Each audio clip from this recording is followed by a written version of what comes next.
Hey, how's it going, guys? I'm Paradoxic, and we are finally back with more reactions for The Walking Dead. Season 11 has officially premiered.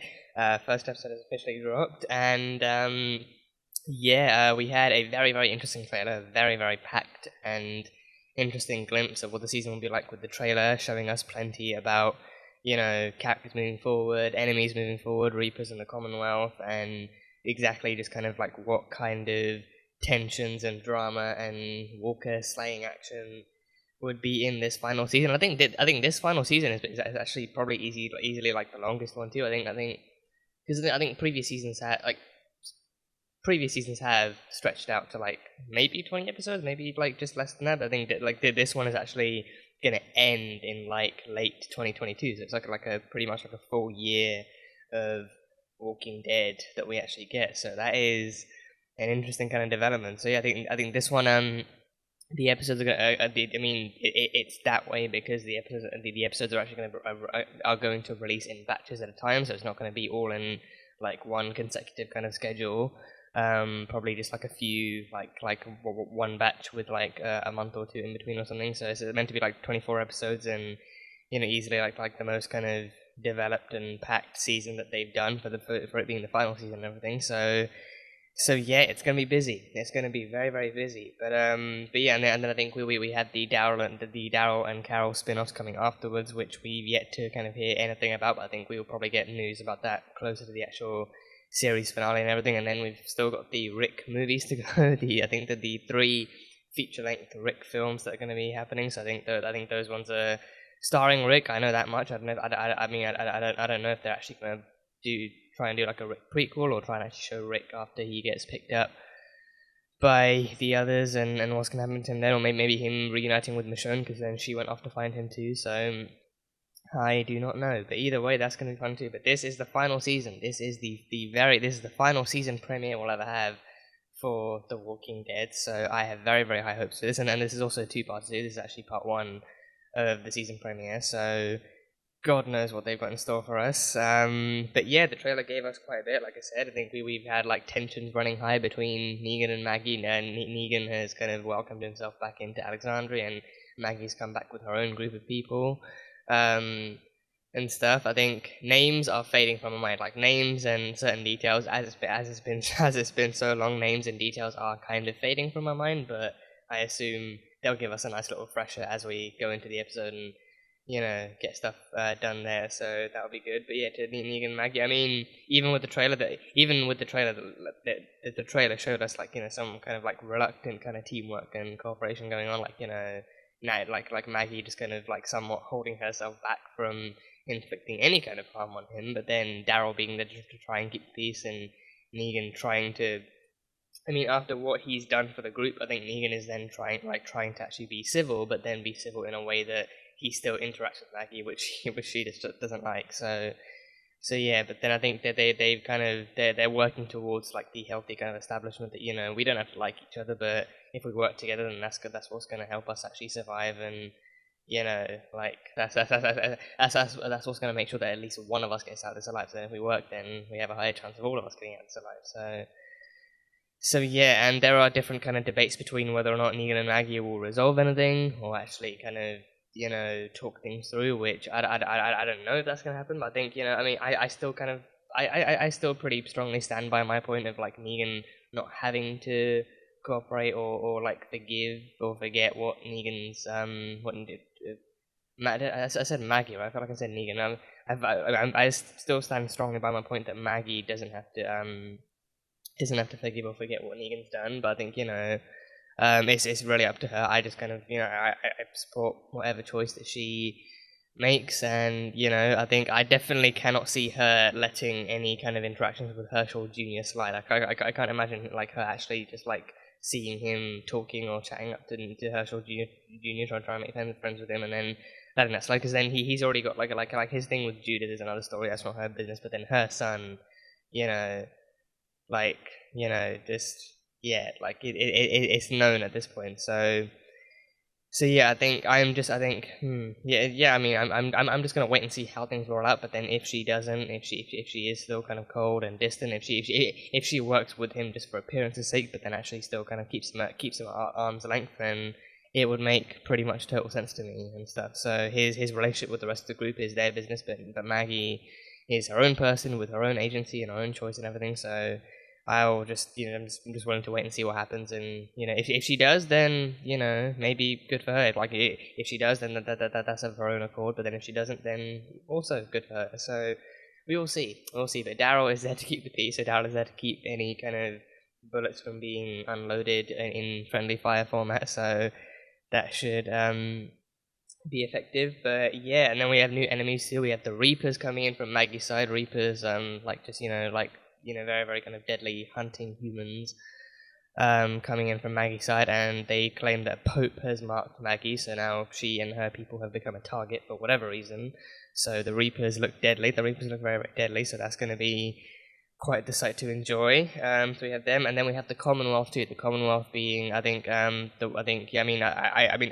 assume that the Reapers are also enemies from the comics, but then the Commonwealth are, I think, maybe older, maybe more popular ones, or just like, but they're the ones that I knew about first. So yeah, the Commonwealth. I mean, we've had various kind of glimpses at them. Like they're very much like a pretty much like the simplified version would probably be like, they're a society that's managed to maintain civility and bureaucracy and societal stability even in the times of the apocalypse. So they've actually managed to like maintain some sense of society, and they still use money, they still have paperwork, they still have they have stormtrooper looking body armor and guns and all these different things. So we have Eugene, Yumiko, Ezekiel and Princess dealing with them. We had a great episode of Princess. One of the bonus episodes had Princess actually dealing with her own history and her own kind of conditions, and also dealing with the Commonwealth too. So that episode was great.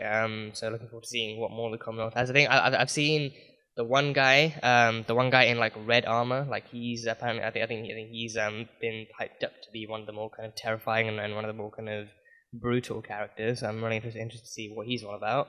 And he doesn't wear a helmet either. I think pretty much everyone else on that kind of army / militia wears a helmet and is covered head to toe. But he doesn't he wears everything except for a helmet. So yeah, I'm wondering if that's like symbolic to him. Maybe he's good enough that he doesn't need any headgear or anything. But yeah, the Commonwealth should be also very interesting to explore. So we have them. And yeah, I think we have just like them kind of like the group kind of rebuilding. Not Alexandria, kind of Alexandria, kind of, I think, well, actually, mainly Hilltop, because Hilltop was actually burned down from the Whisperer's attack, so mainly rebuilding Hilltop, but possibly also Alexandria, and once again, uniting all the communities and what's left of them to try and fight off these two angled threats all at once, too, so that's fun, and we gotta get Connie back. Connie is lost. Connie was lost, and she was only found by Virgil on the way on the path while he was on horseback. So Virgil has Connie, so hopefully he'll do the right thing and get her back to her people. We can get Connie back safe and sound, and things will be all right again with the world. So that will be a very, very kind of very good reunion to see. But yeah, that's it. The final season premiere. It's still kind of hard to process that this is the final season premiere, let alone the final season. So yeah, I have very, very high hopes for this season. I'm hoping it goes out with a bang, and it gives everyone who deserves a happy ending and stuff, and leaves appropriate and leaves open ends where appropriate for spin-offs and all that kind of jazz. So hopefully we get a blast of a final season and it's like a good ending to the story. So yeah, that is pretty much all I've got in terms of pre-specs. So yeah, on to The Walking Dead. So on to the reaction. Onto the reaction, and as you guys will know, this one will just be the fair use version, so it'll just be like the highlights and the best bits of the episode. But if you guys want to catch the full-length version, the unedited reaction to the episode, then the one where you can watch the entire episode along with it unedited, that one will be over on Patreon, so you can go check that out over there. That would be just as cool. But yeah, on to The Walking Dead, Season 11, Episode 1. Let's go.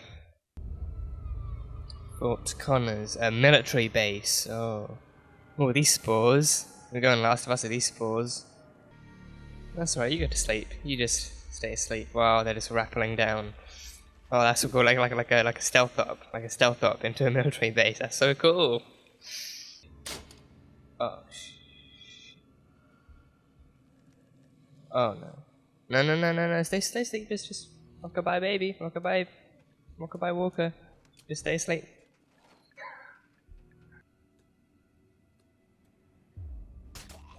There we go. Yeah, no, you're dead now. That means you're dead. Yeah. Brain shot means you're dead. No growling. God, if one of these ropes breaks, I swear to God. Okay, Alden, be careful. Come on. No, don't you break. Don't you break.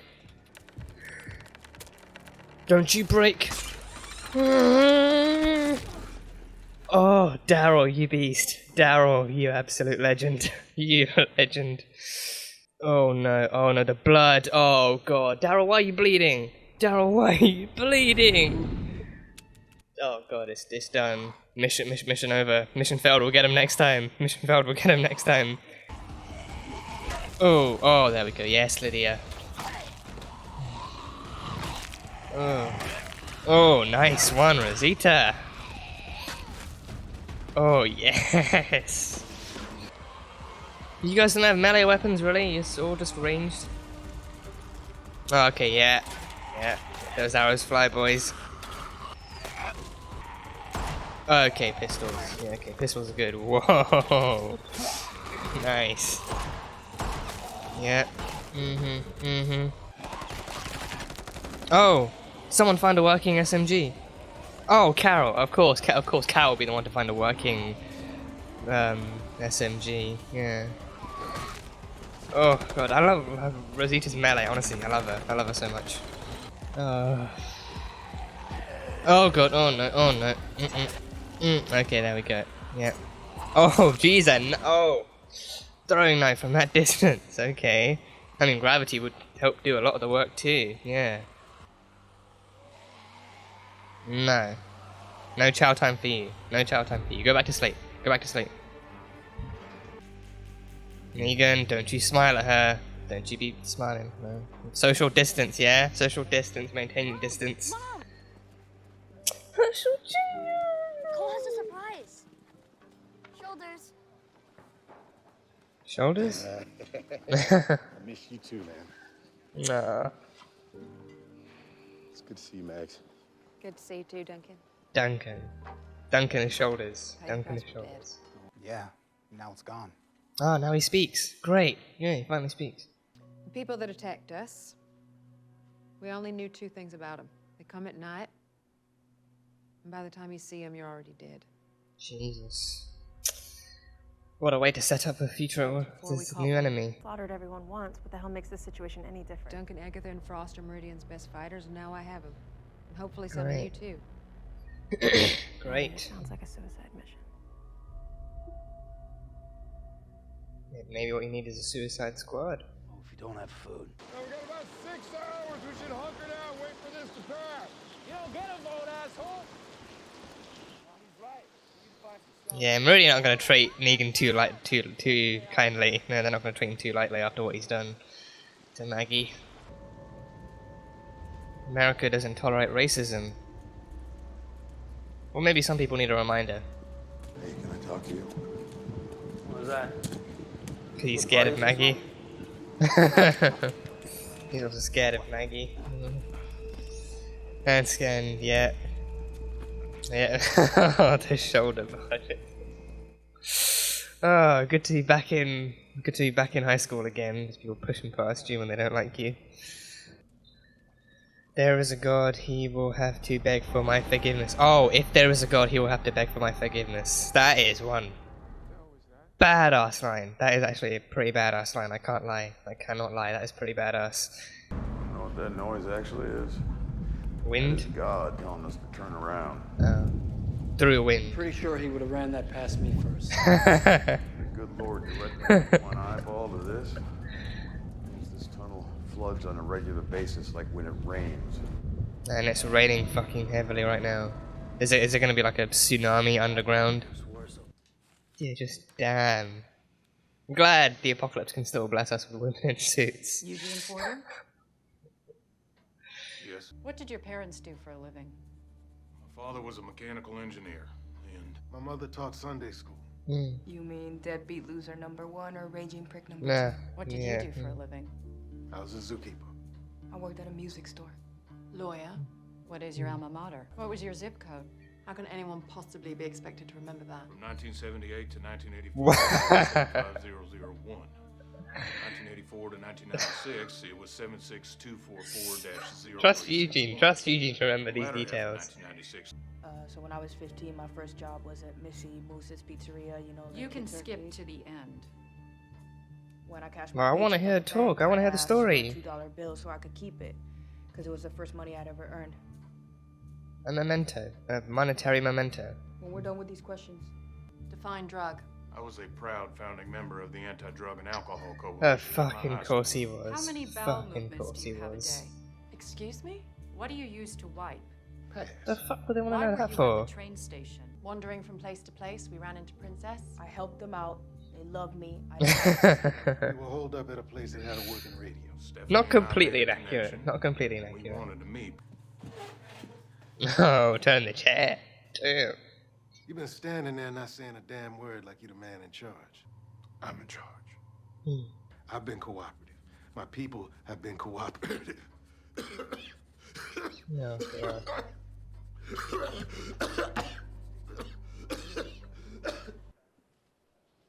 No, he's watching them. He's watching them.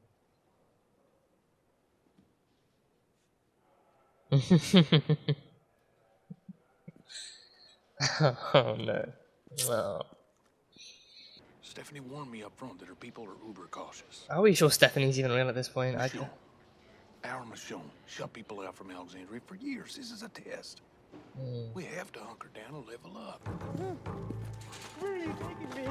Reprocessing. What the hell is reprocessing? They just drag people out of their chairs? Are you sure all of them were killed during the fall? This has to be more recent, right?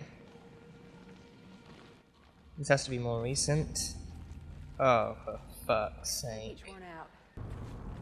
I recognize that kid. Wasn't he friends with Addie and Rodney? The Pike people? Oh, hell no. Oh, that's a bloater.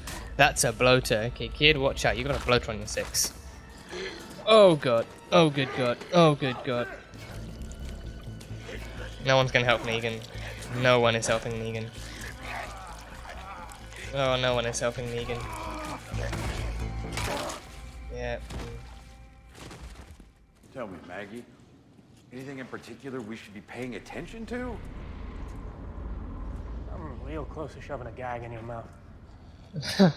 Well, why don't you get up on your little tippy toes and try? Cut it out. Both of you. Whoever or whatever killed these rot bags could still be down here. Has that thought crossed anyone's mind? Oh, the guy just in the background reading the sledgehammer. It has. So then this is a death march. I am out. Do you think you can really leave now? Really? Me too. Oh, the kid's going with it? Oh. He's a dick, but he makes sense. We shouldn't come down here. Her head isn't even in the game because I'm in her head, living rent-free. Oh, for fuck's sake, Negan, let's not go Negan. Me dying on your terms because I am not going to let you drag me through the mud, filth, and slime to put me down like a dog, like Glenn was. Oh, you say his name again and she will not hesitate. The woman who lived 6 years ago is not the one standing over you now. There's a little bit of her left in me, and that little bit is the only thing keeping you breathing. But I don't know how long that's gonna last. Don't test her. Do not push her limits, Negan. Okay? Keep pushing me, Negan. Yeah. Livitz and Zell are at it again. What? What and who? You know, the two that are always flirting with each other.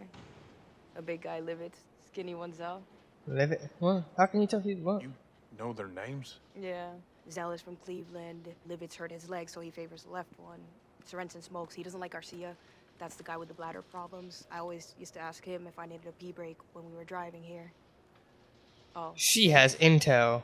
Livitz and Zell are having sex, but they don't want anyone to know. She has intel. She has goss. She's got goss.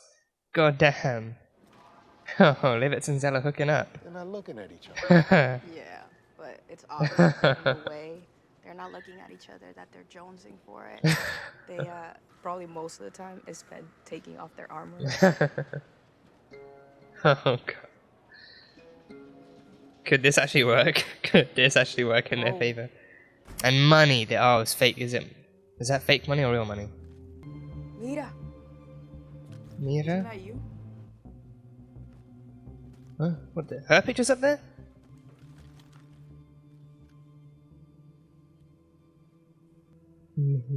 My sister Miko.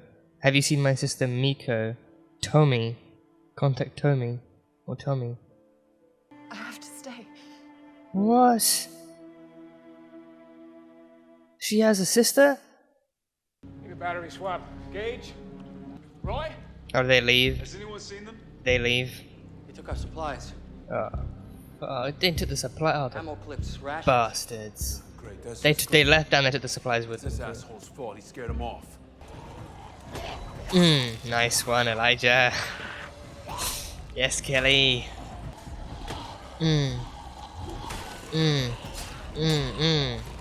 Nice one, Agatha. Come on, shoulders. Come on, shoulders. Negan's gonna be last. Negan is absolutely gonna be last. Oh yes, come on, let dog get dog up. No, no, dog. Dog. No, don't run into the blockage. Oh god, dog. Dog, boy, why did you have to do that? Oh, well, he's small enough. He can get through those gaps. He's small enough. Oh, Negan's going first. He's going first. Come on, Maggie. Come on, Maggie. Come on. Negan, do the right thing. Negan, do the right thing. Come on, Negan. No, Negan, don't you dare. Negan, don't you dare. Prove her wrong.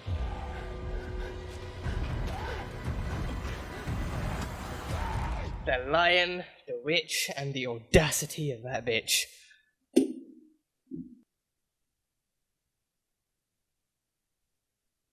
The state of it. The state of it. The absolute state of it. Well, good luck getting her to trust you now, Negan. Good luck getting her to trust you now. So, yeah. Damn. That ending. The lion, the witch, and the audacity of one short-haired bitch. No, okay, well, no, I feel like we already know that, you know, like, someone is gonna come back, someone is actually gonna come back and rescue Maggie and stuff. We're not losing her just yet, we're not losing her season premiere, like, they're not gonna Glen us again, we're not gonna lose her in a season premiere as well, or even in, like, the two-parter of a season premiere. Someone's gonna come back, and then that's gonna raise even more tensions. But yeah, damn, just wow, Negan. Yeah, he really played his own cards. He really played his own cards. He really picked his own side and decided to just, you know, see how she would fare on her own. And it's not gonna help his case. It's really not going to help his case, and that's gonna. I mean, even if it doesn't get thrown back in his face by Maggie later on, someone, you know, like other members of the group will know, and then someone else will throw that back in his face, like, oh, you want to leave people behind to fend for themselves? Let's see how you feel like it. Let's see how you fare in the same shoes. So yeah, but damn, that's not gonna. Yeah, now you know, now part 2, just 1 week away. Part 2, can't wait for part 2. So, oh, that's gonna be fun. But yeah, I think the opening is easily one of my favorite openings from, like, pretty much any season premiere. You know, the opening kind of like a super fun, super kind of like almost like a classic kind of Walking Dead feel to it, like it being like a stealth op in a military base, like that setting, the tone of the scene was just so well executed and everything, and everyone doing their piece. And I mean, right to the very end too, something had to go wrong for the sake of drama and for the sake of some action. Something had to go wrong. It had to, you know, I mean, the obvious and like the obvious kind of red herring was going to be, oh, like one of the ropes just isn't strong enough and can't carry the full weight of a bag, and stuff, and so it breaks. But then Daryl, being the legend that he is, he grabs it, but then being the not-so-legend that he is, he's bleeding, and that drop of blood, and that shot, just zooming into that tiny drop of blood that ends up waking Every other walker up, that was just, yeah, that like the whole execution, the whole pacing of that scene was just really well done. So that was really fun to watch. Everyone's like the choreography of everyone's melee was really cool too. Like Rosita just swinging the pipe or whatever it was around, just taking out huge chunks of walker heads off, and Maggie and Carol with their bows and arrows, and Kelly with the slingshot, and like all the kind of like the groundwork and the fighting was just really kind of done well. And even the boys up top, Jerry and Alden and Daryl, kind of with their bows and arrows. And even Daryl actually getting some long range kind of knife throws from the roof. I mean, yeah, I mean in that case too, I think gravity would definitely help a lot too. I think because he's doing it from above, I think it would actually be more of a straightforward thing instead of actually going up in like an upwards arc and then falling down. Like, so it'd be like less kind of drop kind of distance, if that can be still applied to a knife and everything. So yeah, that was really cool. Then him just watching Carol 6 as per usual too, just her getting her finding more kind of supplies and getting all that stuff and getting out of there quickly was just like that whole opening. That whole opening, which is really cool to watch. So it's like a stealth mission inside a military base to find some rations and supplies and everything. So they did find some rations. And then like military kind of walkers, like old army walkers, just kind of taking a nap until some food came along, and then no chow time for them. So that was yeah. I think that's like the kind of, again, like the actual twist of the actual kind of drama too. Like, again, like the bag dropping, but then I still don't know why Daryl was bleeding. I mean, there was no indication of a fight beforehand. There was no indication that there were any kind of kerfuffle beforehand. But I think with knowing Daryl, he just likely has some injury on his body patched up in some way. So there's always going to be blood leaking out somewhere. So yeah, just had to be his arm, and he had to be bleeding down his arm and had to be falling down. So yeah, unfortunately that happened. But then fortunately we got a cool action scene out of it. So it kind of was like a win-win in the end. They all still survived, and they got a cool action scene, and they all got rations. So win-win-win. So yeah. And yes, then we meet. The rest of Maggie's group from Meridian. We meet the rest of them. We meet Frost, Agatha, and Duncan. Duncan, who is known to Herschel Jr. as Shoulders. He's got big, broad, bulky shoulders and everything. So he's easily the biggest and bulkiest of the group and everything. He has a giant sledgehammer too. So that's cool. So he's with them, and then we have Agatha and Frost. So those three, I think those three are the newest ones we met. But then we had Cole and Elijah. I think the way I kind of have to remember them is that Elijah wears a mask, but Cole doesn't, and Cole has longer hair too. But it's mainly like Cole, no mask, Elijah, mask, and now Elijah speaks too. And now this first episode, we actually had Elijah actually speaking. So I do wonder, because I think his progression as an actual visual character has actually been kind of interesting to kind of see how it unfolds. Because I think he started off as just him being a guy in a mask, and I think almost no one in the fandom actually knew who he was, and then they were really curious as to who was under the mask, and if he spoke. Because I think he didn't speak at all when he was first introduced. He didn't say a word. But then I think it was in the continuous. I think when the show came back. Because I think that episode too. That portion of the season ended with Maggie, I think, coming back, or at least Maggie coming back on screen, and her reading. Her reading someone's letter. I can't remember whose letter it was, but it was like her reading someone's letter about everything that had gone down. So it was her, and so that was the first time she came back on screen after all the time she'd been away. And then her new kind of friends were introduced too, so we saw them. But then when the official portion of the season, when the actual kind of actual portion of the season came back, then we saw her coming back in, rescuing Gabriel with her friends and everything. And then even then, like the guy didn't speak. And then I think it was only later on, when Daryl and Kelly kind of teamed up with Cole and Elijah and Maggie, that's when we had our first unmasking too. That's when Kelly actually took off his mask to try and connect with him, to try and talk to him and stuff. But even then, he didn't really talk or anything. So, and then now we have him talking. So I think more than anything, it's just like a progression. It's like, I think as a story, it's kind of like a progression. But then as an actual character, kind of as character content. It's more just like showing who he is, the fact that he doesn't befriend all too easily. He's kind of anxious around people. He doesn't really get along. He like not that he doesn't really get along, but it's like he doesn't open up very easy. So he's usually very very quiet and reserved, and he doesn't really kind of connect like that quickly. But then if people take the time to connect to him or understand him, then things will be easy. And then I think Kelly being the first to connect to him and kind of makes more sense too, and stuff like that. And now we actually have him talking. So it's been really cool to see him actually going from some mysterious masked figure to like an actual human being who does kind of communicate and everything, and who can communicate and stuff. And then seeing him open up in that way to the group and being in the actual meeting room and talking to them and everything.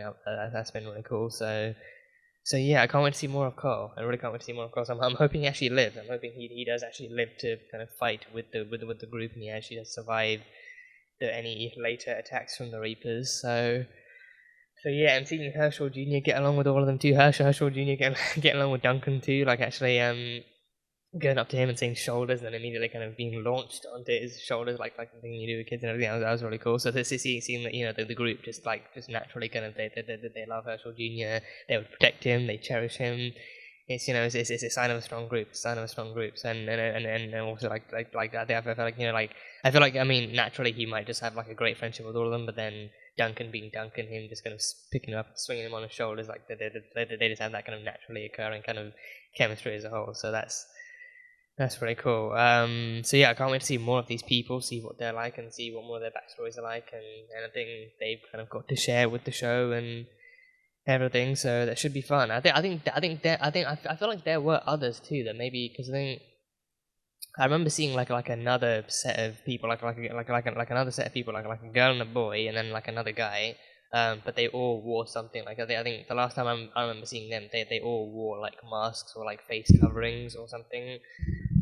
God damn it, they all wore like I think like something covering their faces or like actually disguising their faces. I think I don't know if they were actually if they were Agatha and Frost or if they were someone else. I think the girl I remember seeing looked like relatively younger than Agatha, but I can't tell if like that's just my memory kind of fading on me, or if it's maybe just like maybe they changed the actress, or maybe this is actually a clearer, more updated look at who it was, and maybe it's actually the same person. But either way, these are the people. These are Maggie's people from Meridian. So super cool to meet them. So yeah, so then their mission.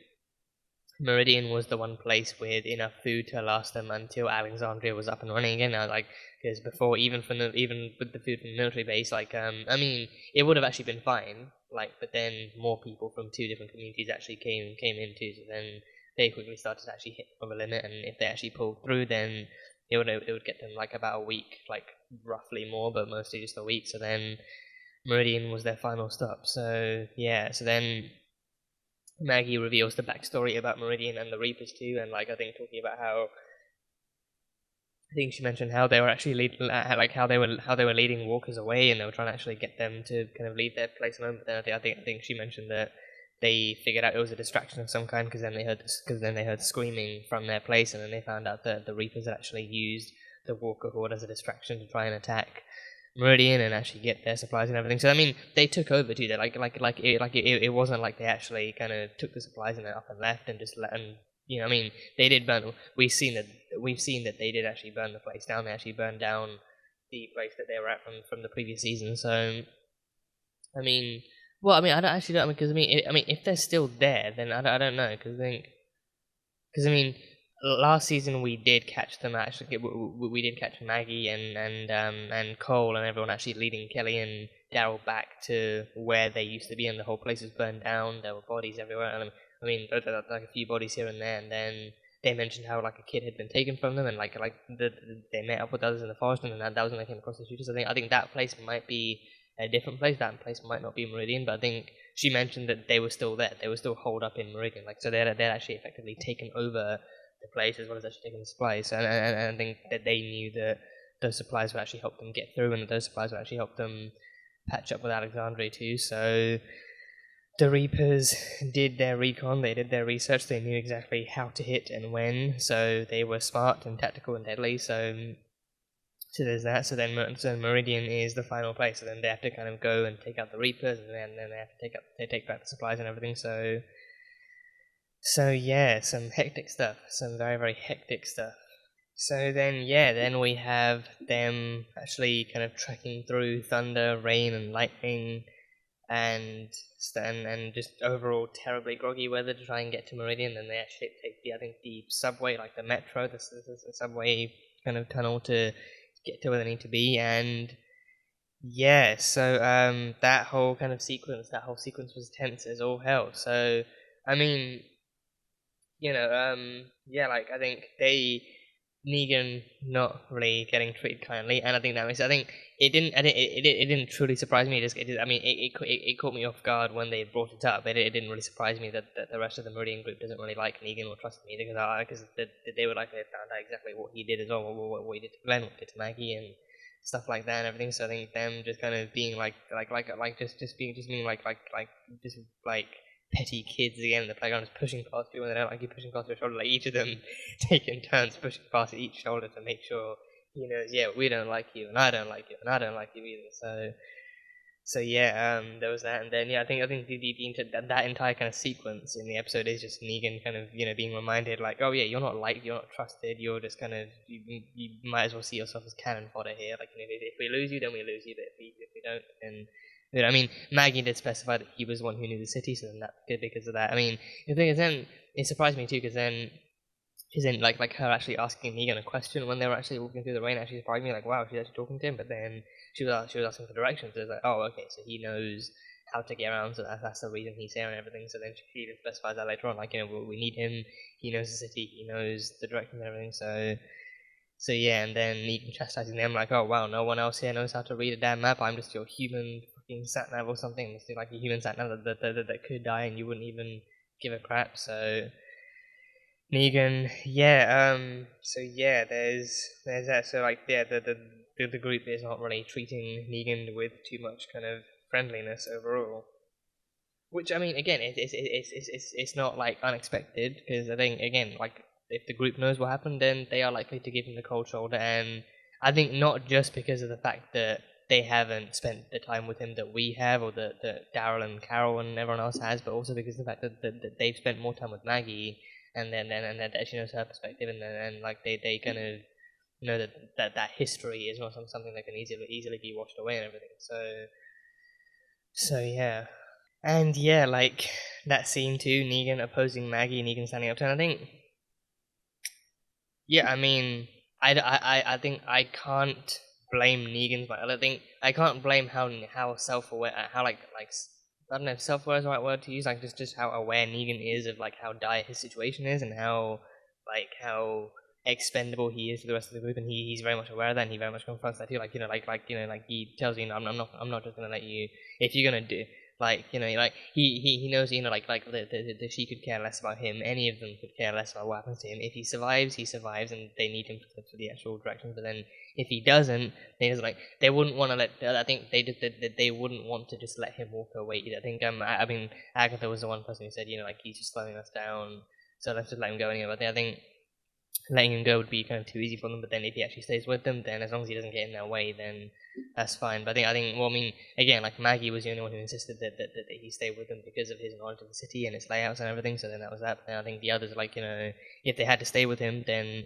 as long as he didn't actually interact with them, then they were fine. But then I think most of them would actually prefer if he'd actually stayed behind and like left them to their own cahoots and everything. So there was that. But then yeah, like Negan being aware that no one there would actually, and I think also like just visually speaking, because I thought when he actually saved the kid from that big bloater walker, I thought the camera would cut back to the others just standing in the background being like, okay, great, let's just wait for him to kill us all. I literally thought they would show the others just not at all kind of pushing forward to help him, not even like helping to like assisting him in killing the old guy. Like I thought the camera would cut back and forth, and maybe he would even look back at them to see if anyone would help him. But no, it just showed Negan like for a solid 5-10 seconds, him actually trying to hold the walker in place before getting enough momentum to push it back and then knock its brains out and everything. So yeah, but I think the focus of that kind of camera work being on Negan then showed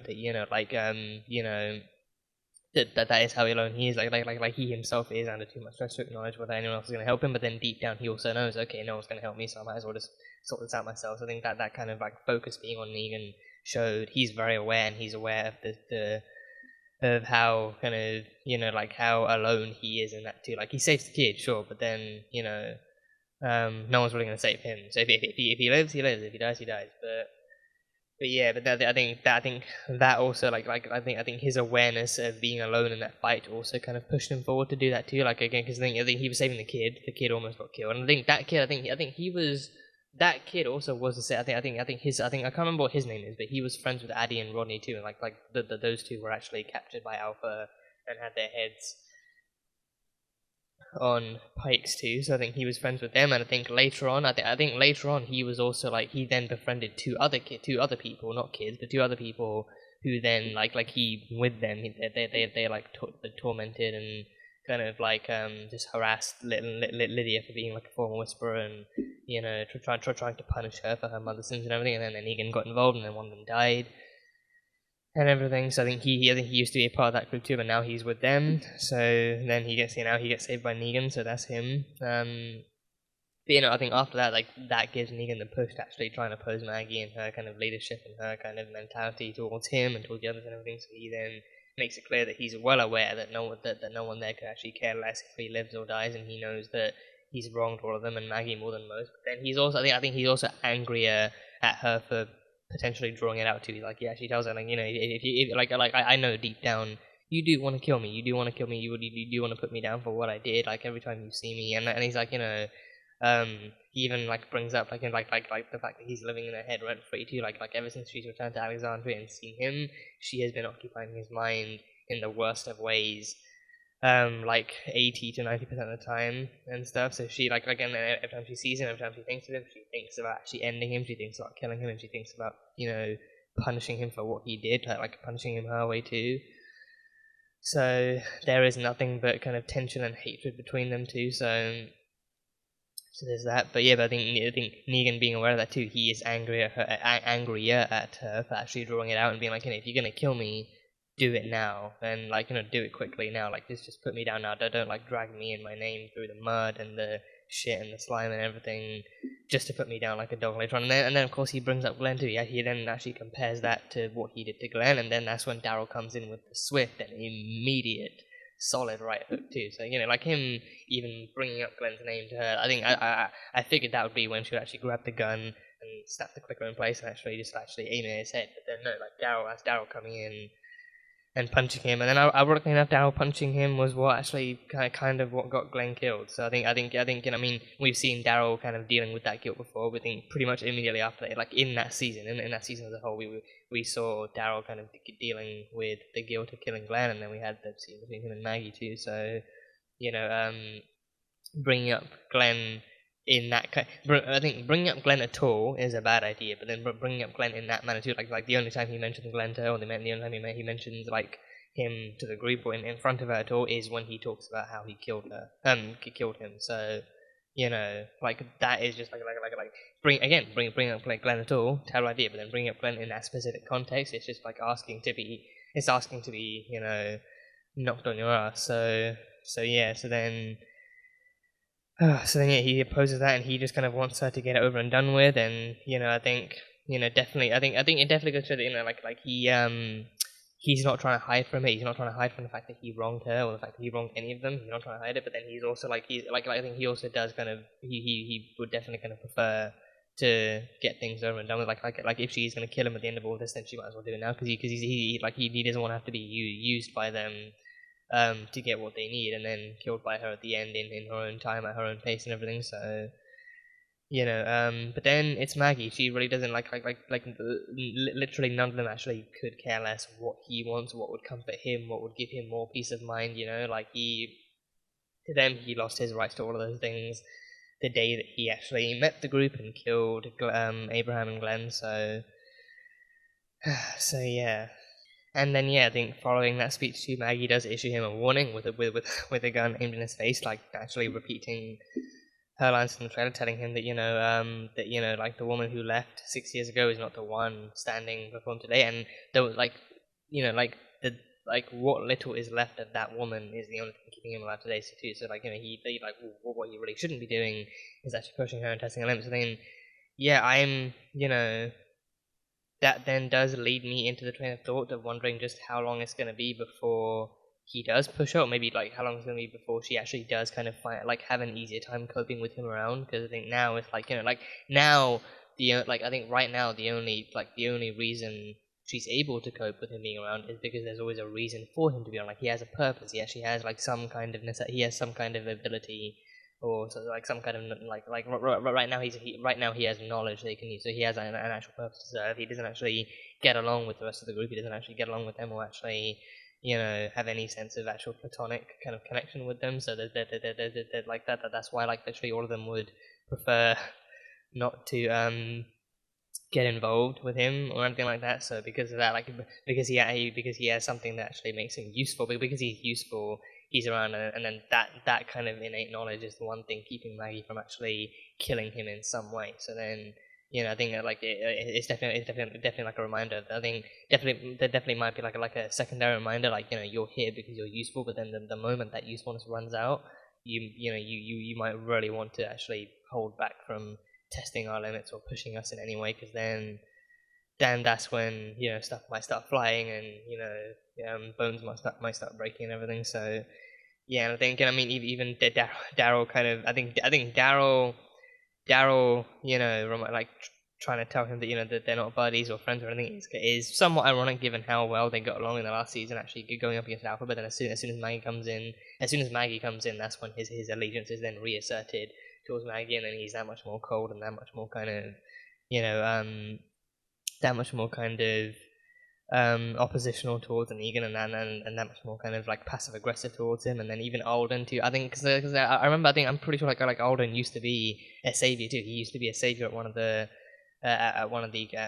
savior outposts, like out somewhere, like somewhere. I don't think he was at the sanctuary. I think like somewhere else that they actually had like a savior outpost.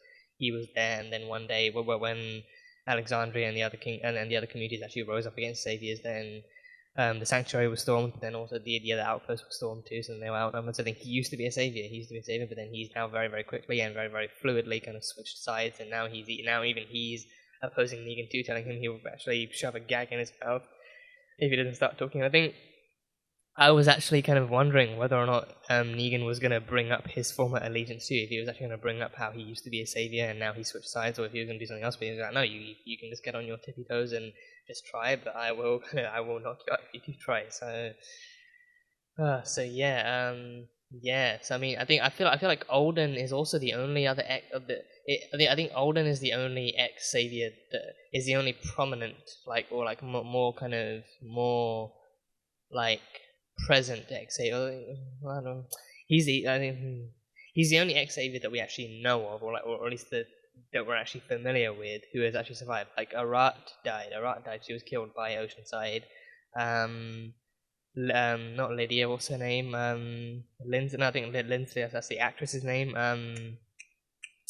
What was her name?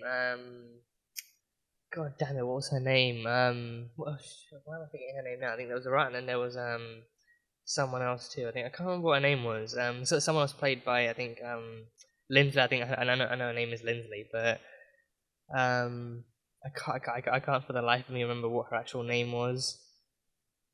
Laura. Her name was Laura. Yeah, she portrayed Laura. Lindsley registered. Yeah, she played Laura. So Laura died too. She was killed by Beta in Alexandria. So I think the more kind of familiar, the more present, and I mean we had like a whole kind of ex-savior storyline way back when, where some of them were split, some of them actually opposed Rick and his role, and then some of them actually sided with them and everything. And it surprised me how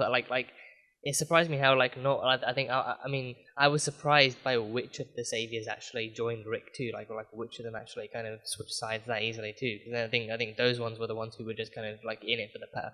I think those ones were in it to actually just kind of serve. I think they served like Negan out of kind of fear and out of actually wanting to be with someone or wanting to be a part of something. So then with that one, when their old group was overrun, they then kind of switched sides. So that one kind of surprised me. And then Alden too. Alden has been since then. I don't think we specifically ever saw Alden doing anything like evil. Like I think he was a savior, but I don't think he was as brutal or as evil or as ruthless as the other ones were. I don't think we ever actually saw him killing anyone or actually executing anyone like the way that Arat and Laura did. So I think he was probably like one of the less evil ones or one of the less kind of powerful ones, but then he switched as fluidly as ever, and he's been with Alexandria and them ever since, so he's been cool. But yeah, I think this one, I think I kind of half expected Negan to actually bring up his former allegiance when he actually tried to stand up to Negan, so no, he just he just kind of invited him to try, and then said, you can try, but I'm not just gonna let you, silence me or anything like that.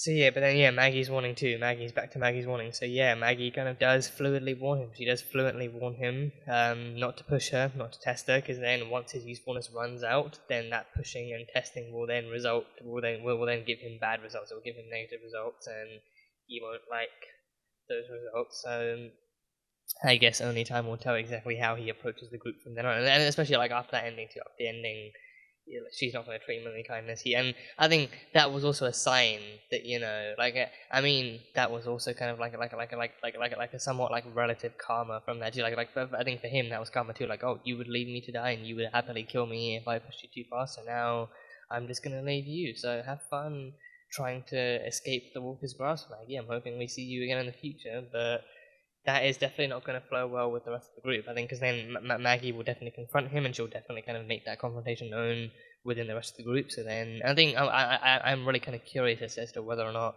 the others, because then Negan was the last one there, so then if anyone else does go back to rescue Maggie, then they're clearly going to walk past Negan, and they're going to be like, wait, where are you going? Is it Maggie not with us anymore? Is it what's happening? And then they're going to find out that Maggie's still barely hanging on by her fingertips, and then they're gonna know what's happened. So yeah, I think in that case Negan is just being petty. He's being petty. He's taking risks, knowing that it's just gonna decrease the group's already low amount of trust within him. So he's needlessly causing tension and drama where there doesn't need to be. But then he's also just kind of being petty for what she said to him. So who else but Negan?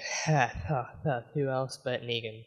And yeah, and then we have the Commonwealth stuff too. The Commonwealth, we meet them. So yeah, and again, I think seeing two people in suits, in formal clothing for the first time in just however many years is just the most bizarre thing. Just seeing people actually wearing they didn't necessarily look pristine, but they actually look clean and pressed and actually well prepared and everything. It didn't look like something they actually found there in a trash heap or among a horde of walkers and managed to put on in the nick of time or anything. They've actually clearly managed to scavenge some very, very kind of rare kind of supplies too, and they've actually maybe they've even had it since the fall too. Maybe they've had it since then, but either way, seeing a woman in a suit in a climate like this, just nothing but a blessing, just a blessing and a gift.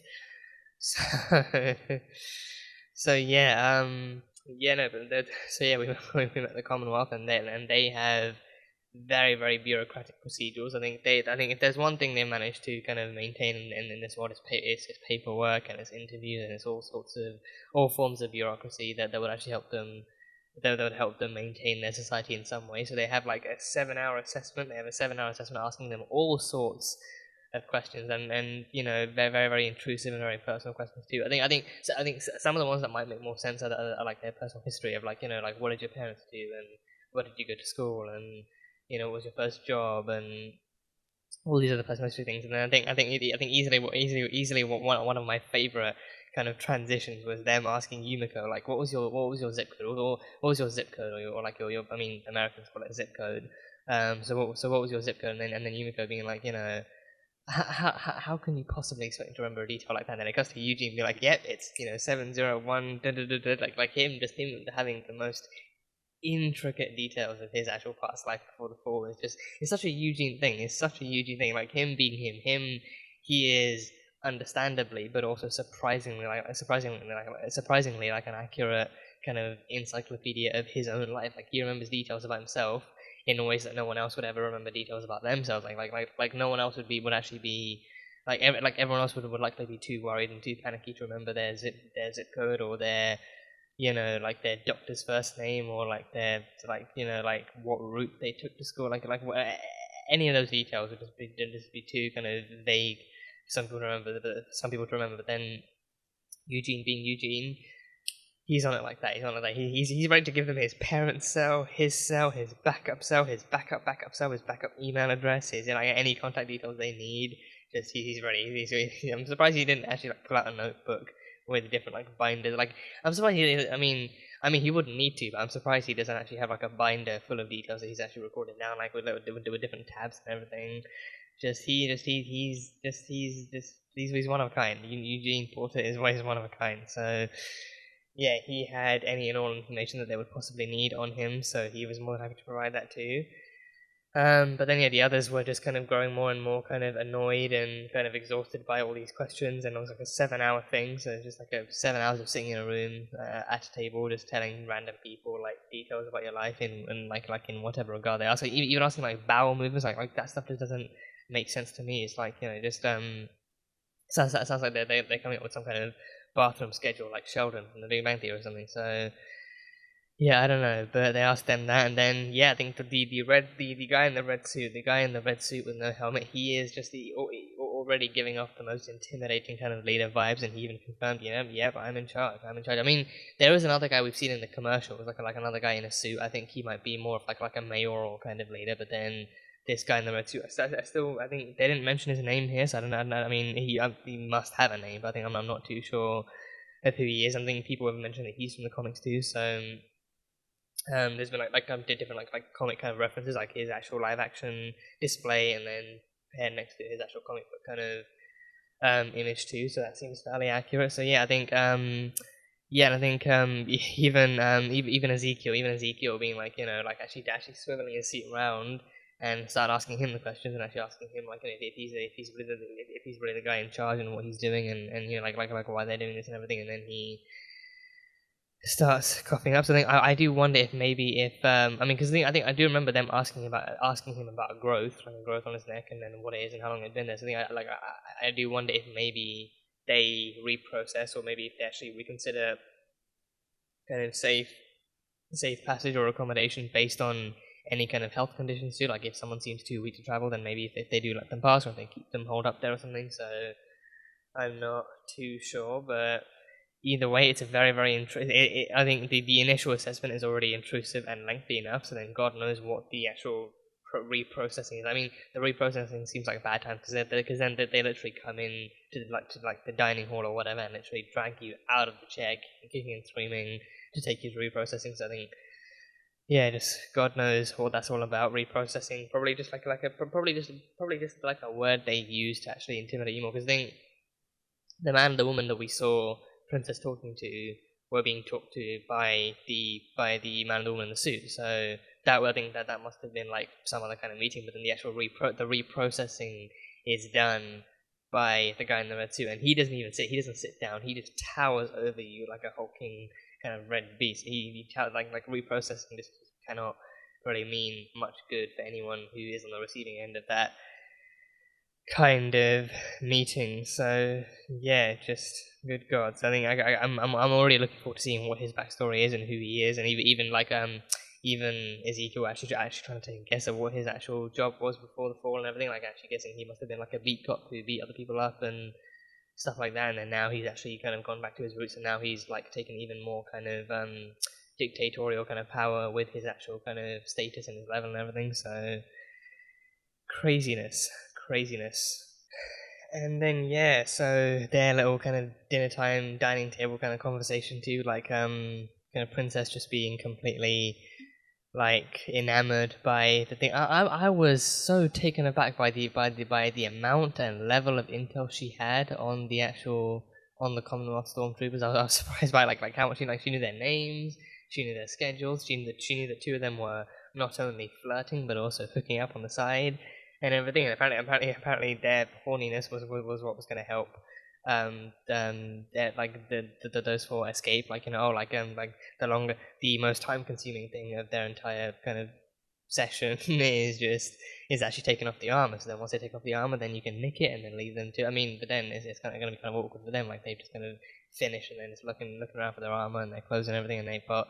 I mean, they must wear something underneath too. Like it can't just be like they can't be going full on commando under there. But like they must have their clothes, but then there's just no kind of armor, or like maybe even like underwear at least. So so they're just gonna be stuck in there in their undergarments and everything. But then the armor's nicked by those four, and that was like that intel. That intel was just like the surprising level and type of intel too. Just like certain like knowing names, knowing bathroom schedules, knowing like shifts, and then also like going as far as to know that, you know, those two are flirting, but then the fact that they're looking away from each other means that, you know, like they're trying to keep it on the down low too. So yeah, I think she even mentioned names. I think she definitely knew names.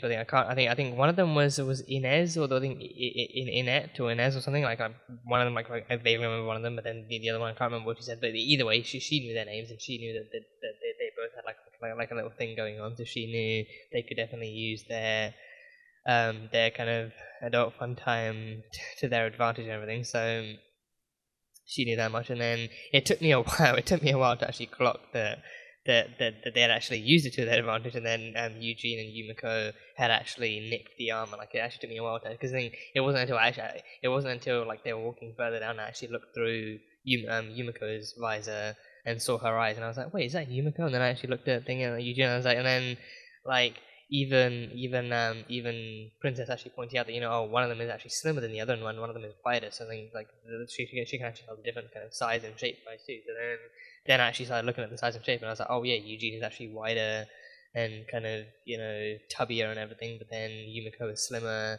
and more agile and stuff. So then, like even then, like, that's when I actually started to clock in those other details too. It's like, oh, great, so they actually, so then, because then part of me was then wondering, like, is this, because then she mentioned like hearing these details when she was in her own kind of isolated kind of containment kind of carriage and everything, but then that entire episode we saw, because then that entire episode that we saw had Yumiko just off her marbles and actually kind of hearing different things and experiencing different things and actually running through different voices in her head and everything. So she was experiencing all of that. But then, so I was wondering, like, is this intel actually true, or is this just stuff that she's imagined to help her distract from her own trauma and her own kind of history and everything? Because then she was still doing that stuff too. So then I was actually kind of surprised to see that this intel turned out to be true, and then they actually used that to their advantage and actually nicked the armor and everything. So it worked. It actually worked. And Yumiko and Eugene actually managed to fill out the armor and then kind of just escort Princess and Ezekiel away and to freedom and stuff. So then that plan worked. So Princess for the win. Princess and her observation skills and her kind of like near nosiness for the win. Princess and her skills for the win. So yeah. And yeah, I think the surprising twist too, Princess actually finds Yumiko's name and like her identity on the wall of the fallen. Like they have a wall of people who have. I think it said wall of like expediter or something, but then Ezekiel points out there was actually like a wall of the fallen too. So I think people who either died in the Commonwealth, or maybe people who were sent away, or people who were somehow lost at the hands of the Commonwealth. So there was that. But then, she actually pointed out that her name was on the wall. So I think there was actually like a note. There was a note that said, "Looking for my sister Miko," not Yumiko, but Miko, and then signed Tommy. So signed Tommy or Tommy. So Miko, her name was there. And then I think it was also pinned onto a picture. So I mean, it was a very, very, very, very kind of packed and kind of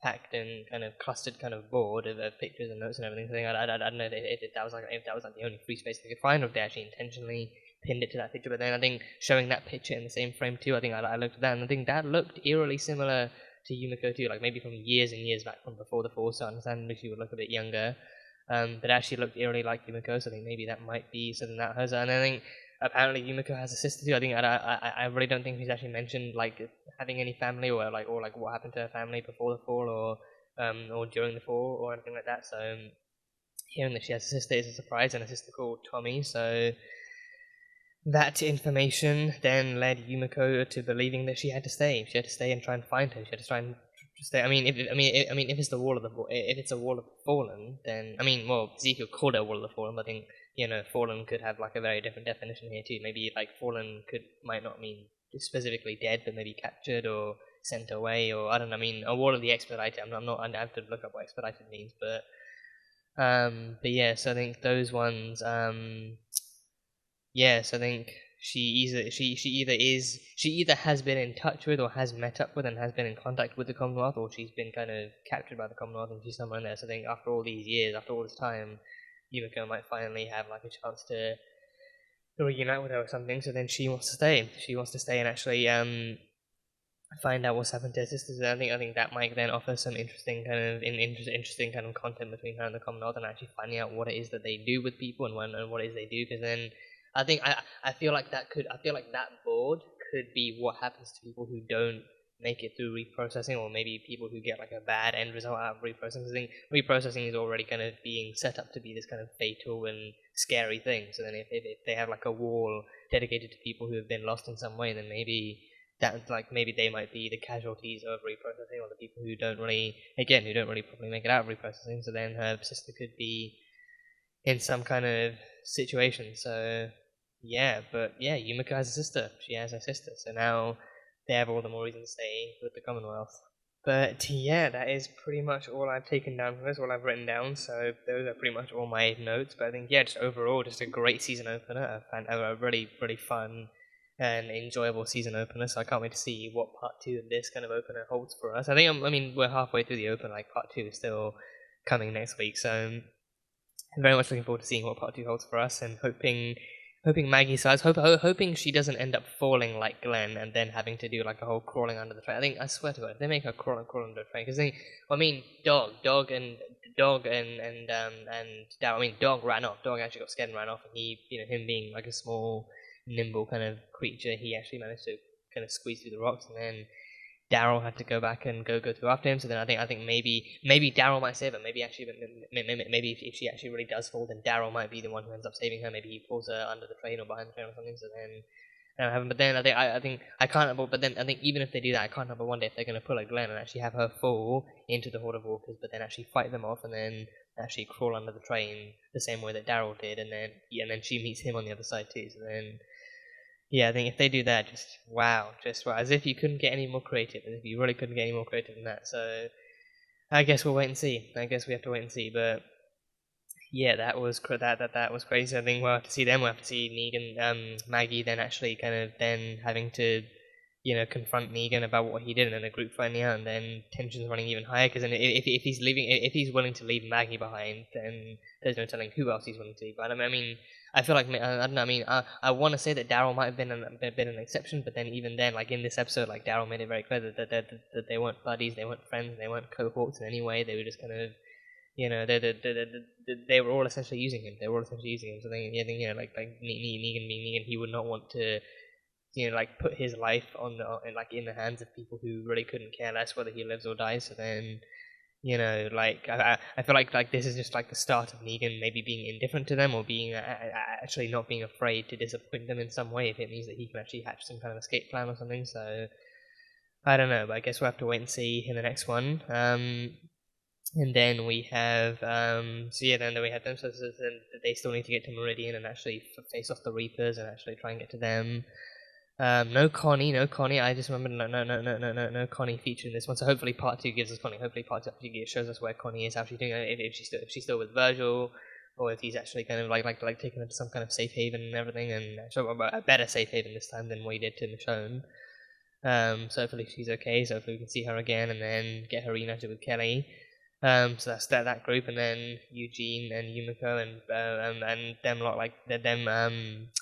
like now them having to stay with Yumiko too, because then if Yumiko wants to stay, then I think none of the other 3 are actually going to kind of leave her behind or go their own way or actually try and separate anything. So then she might then offer to her to stay behind and help her find her sister or find out what happened to her. So then that may actually give us like an actual bigger chance to actually get to know the Commonwealth and actually see what they're like beyond the cages and beyond the kind of assessment rooms, and I think actually see what the town is like, actually see what the city is like. I think at this point they have to be in the town. They actually have to be in like the town, like the main kind of city or hub wherever the Commonwealth is. And now then that might give them a chance to explore and present the Commonwealth to us in all of its kind of societal glory, glory. So that would be fun. But yeah, that is pretty much all I've got. So yeah, share your thoughts on the season premiere and what you thought and what you're looking forward to and what your theories are for the season, how you feel about everything that's happened, how you feel about the Commonwealth, and what you look forward to seeing from the Reapers, and what your thoughts are on the whole Negan versus Maggie situation. You know, who you stand with and why, and all that kind of jazz. Any theories you have, just let them loose in the comments. But yeah, that is pretty much all I've got for this one. So that was The Walking Dead Season 11, Episode 1. So as always, thank you guys so much for being here and for watching this video. If you guys enjoyed it, then salt and burn that like button. Comment on what you thought of the episode and what you think is coming up next time on The Walking Dead. And once again, the full-length reaction will be available on Patreon, so you can go check them out over there. And yeah, that is it. So, I will see you guys next time.